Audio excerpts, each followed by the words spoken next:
This is not midnight. It is not after a blizzard either. It is noon on a Friday at one of the busiest airports in the United States. Just 10 years ago, this was the gateway for millions of visitors. They came to America to dream, explore, study, do business, and hope. But what about now? The flights are canceled. The seats are empty. The dreams may have gone somewhere else. There are no Japanese tourists in Hawaii. There are no Germans in San Francisco. Even Americans are avoiding domestic flights. Why is this happening? What is really going on in America? In this video, we will explore 10 airports across the United States. These airports once welcomed millions of visitors. Now many are quiet, with empty seats and only the sound of the wind. Please note, this is based on public information. It is not meant to attack any person or organization. This is not only about tourism. It is a warning about America's image. The world is no longer visiting like before. Stay until the end of the video. You will see how one airport, once loved by tourists, is now called the scariest in America. Let's get started. Las Vegas. In the heart of the Nevada desert, the dream city of lights, hotels, and casinos is struggling. Las Vegas Airport is half empty. According to TSA data, international visitors dropped by 62% compared to 2019. From 4 million per month, the number has fallen to 1.5 million. A hotel receptionist explained. Before, Chinese, Korean, and Australian guests filled the lobby. Now she can hear the air conditioner all morning. Why? Strict visas, tougher security, and a United States that feels less welcoming to many. A young traveler from Singapore said, "I prefer Europe. It is easier, safer, and I don't feel judged at the border." Asian tourists who once dreamed of Vegas now go to Tokyo, Paris, or Seoul. Inbound travel from Asia has dropped by 46% in the last 2 years. Luxury hotel bookings by foreign guests are down 50%. 3 major Asian airlines have ended all direct flights to Las Vegas. Is this temporary? Maybe. But it could also be a sign that the US is no longer a dream, just one choice among many. Less convenient. More expensive. Less friendly. Have you been to Las Vegas? Do you think it still feels exciting? If you were an international visitor, would you choose the US this year? Share your thoughts in the comments. Now let's look at Chicago. Once a proud gateway, Chicago O'Hare now has 4 international gates closed. Flights from Frankfurt, Seoul, and Toronto are almost gone. International visitors dropped by 55% compared to 2019. Shops and restaurants in the airport have closed. Airlines from Germany, South Korea, and Canada have pulled out. They now choose Boston, Seattle, or Toronto instead. Why? It's not only the ticket prices. It's safety. Since the unrest of 2020, Chicago has been shown worldwide with protests and crime. Tourists no longer feel safe. A tour coordinator said she once welcomed groups every week. Now her schedule is empty. Her team has been cut by half. If Chicago, America's 3rd biggest city, is losing tourists, what about the others? Orlando. This airport was once full of families going to Disney and Universal. Now it is quiet. Flights from London, Frankfurt, and Toronto are cut. Hotels near the airport are only 35% full. Ticket prices are high. Getting a US visa takes months. Meanwhile, Japan and South Korea give e-visas in just a few days.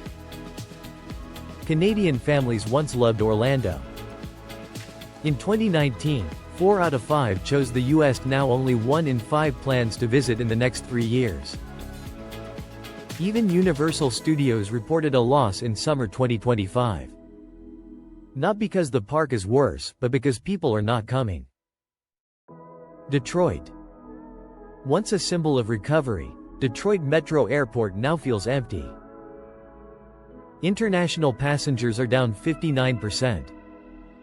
Flights from Europe and Asia are gone or need long layovers.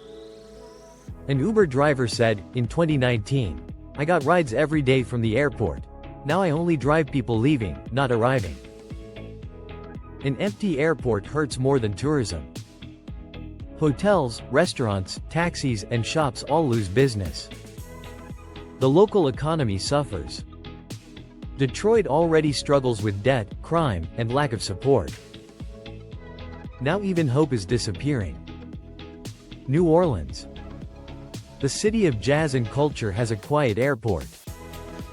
International passengers dropped 62%. Flights from Paris, Rome, and Mexico City are almost empty. Even live music shows at the airport have been cancelled. Not because musicians won't play, but because there are no listeners. But do you know why so many visitors chose to leave? One reason is higher tourism taxes. Another is mandatory health insurance for tourists. And then there are hurricanes. All of this creates a negative image for travel in the southern United States. When the cost of visiting America is much higher than places like Portugal, Canada, or Thailand, what reason would visitors have to choose the US? And then comes a painful question. If American culture is no longer a strong attraction, what do we still have left? New Orleans was once full of life. The world came here to enjoy music, art, and the soul of the South. But now the stage lights are still on, and no one is there to watch. Maybe we lost something that cannot be replaced. What do you think caused tourists to leave one of America's most unique cultural cities? Share your thoughts in the comments. And if you believe American culture is still worth saving, please subscribe so we can continue this journey together. Now let's look at Denver. The city of wide skies and the Rocky Mountains was once America's busiest transit hub. But today at Denver International Airport, the boarding gates are empty. Ticket counters have no lines. Suitcases roll across the cold floor with nowhere to go. Denver used to connect east and west, north and south. But in early 2025 alone, more than 400 domestic flights were cut. This is shocking for an airport that once served 70 million people each year. It is not just about gas prices or inflation. A mother from Aurora said, "I wanted to take my son to Florida to see his grandmother. But a round-trip ticket is almost $900. I had to give up." She used to believe domestic flights were easy and affordable. Now, even family visits have become difficult. Something ironic is happening. More Americans are leaving the US for vacations abroad. Data shows overseas trips by Americans went up by 37%, while domestic trips fell by 18%. Why? Because flying to Portugal is cheaper than flying to California. Because dinner in Greece costs less than lunch in Miami. And because people often feel more welcome abroad than at home. Denver is losing its role as the middle connection point.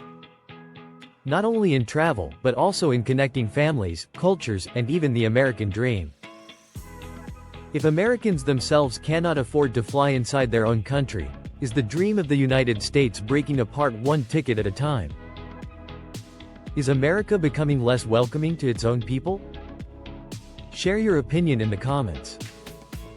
And if you have any special memories in Denver, tell us about them. Now, Honolulu. This city was once the dream of millions of Asian tourists, especially from Japan. But today, Honolulu feels like an old postcard. Still beautiful, but covered with dust. At the airport, the sound of laughter has been replaced with silence. Before the pandemic, Japanese tourists made up over 60% of Hawaii's international visitors. But by 2025, arrivals from Japan dropped by 81%. Flights from Tokyo, Osaka, and Sapporo have been cut or stopped. At the airport, over 40 duty-free shops and restaurants have closed. The place feels abandoned. A Japanese worker who has been there since 1998 said, "I used to sell to hundreds of Japanese customers every day. Now I see only a few each week." She is lucky to still have a job, unlike hundreds of others who were laid off.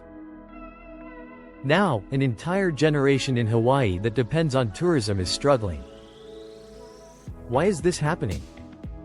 It is not just about tourism. On social media in Japan, South Korea, and China, many young people are saying the same thing: "I won't visit America." It feels unsafe. It feels unfriendly. It's no longer attractive.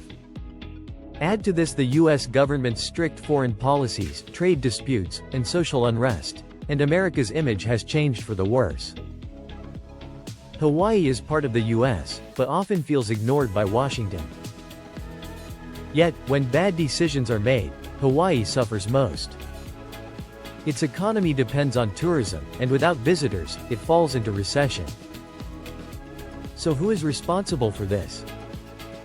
Is America losing the last paradises it once had? Do you still believe Hawaii is paradise? If you have been to Honolulu, are those memories still fresh for you? Now let's move to San Francisco. This city was once a symbol of freedom and innovation. It gave the world companies like Uber, Airbnb, and Salesforce. But now, San Francisco is seen as a symbol of urban decline. In early 2025, 6 international airlines stopped flying to San Francisco. Lufthansa, ANA, Air China, and Scandinavian Airlines all left. This meant 800,000 fewer international passengers compared to the year before. Inside the airport, check-in counters are empty. Food courts are closed. Staff have been cut. Why? Not only because of higher airfares, but because the city's image is collapsing. Homeless camps, crime, and theft scare visitors away. A Canadian tourist said, "I used to dream of visiting San Francisco, but now when I land, I feel nervous." San Francisco is still rich in technology, but it cannot even manage basic services for visitors. If the city cannot protect its own airport, how can it welcome the world? Tech leaders are leaving for Austin, Miami, or even Canada. And San Francisco's airport, once called a world gateway, is now forgotten. Can San Francisco recover? And if it does, who will be the first to return? Would you want to visit? Next is Philadelphia. This city is the birthplace of the United States, home to the Liberty Bell and the Declaration of Independence. But in 2025, Philadelphia's airport became a symbol of collapse. Travel IQ ranked it among the worst airports in America. On Google, one-star reviews rose 300% in just 6 months. Why? Because of chaos inside the airport. Passengers sleeping on the floor. Broken baggage carousels. Endless security lines due to staff shortages. One traveler from Toronto said, "I had to wait more than 3 hours just to leave the airport. Everything felt like no one was in charge." American Airlines cut many flights from Europe and the Caribbean. International travel dropped by almost 40% in 2025. Now, tourists prefer flying to New York or Washington instead. Why is this happening in a city that was once America's cultural heart? The reasons are poor management, low budgets, and many residents leaving the city. Less tax money means worse infrastructure. An airport is not just a place for flights. It is a symbol of trust. If visitors do not feel welcome, they will not come back. So, is Philadelphia losing its place as the spirit of America? If even the birthplace of democracy cannot hold visitors, what city in America is worth visiting in 2025? Would you go to Philadelphia? Now Portland. This airport was once America's favorite, and a source of pride for the Pacific Northwest. But now, most of the seats for international travelers are empty. An Australian couple cancelled their Portland flight at the last minute and chose Vancouver, Canada instead. Why? Because the news about protests and unrest made them feel unsafe. In just 2 years, Portland lost 75% of its international passengers. Flights from Europe and Asia disappeared from the departure boards. This decline is more than numbers. Portland was known for its culture, nature, and openness. Now it is losing the world's trust. From San Francisco to Philadelphia, from Denver to Portland, once busy airports are now quiet. This is not just about tourism. It is about how the world sees America. When people cancel trips to US cities and choose Canada, Europe, or Asia instead, it is more than a personal choice. It is a wake-up call. So what do you think? Why are American airports empty? Have you ever felt the cold silence of an airport that was once full of life? If you could choose, would you fly to New York or Toronto? Los Angeles or Vancouver? Leave a comment below with your thoughts. If you believe this video shows the truth, please subscribe for more. Like and share if you want to join the conversation about America's changes. This video is for independent analysis of society and tourism. It is not meant to attack any person or group. All data comes from public sources available at the time of production. Thank you for watching. See you in the next video, where we will reveal things no one else wants to say, through facts, emotion, and honesty.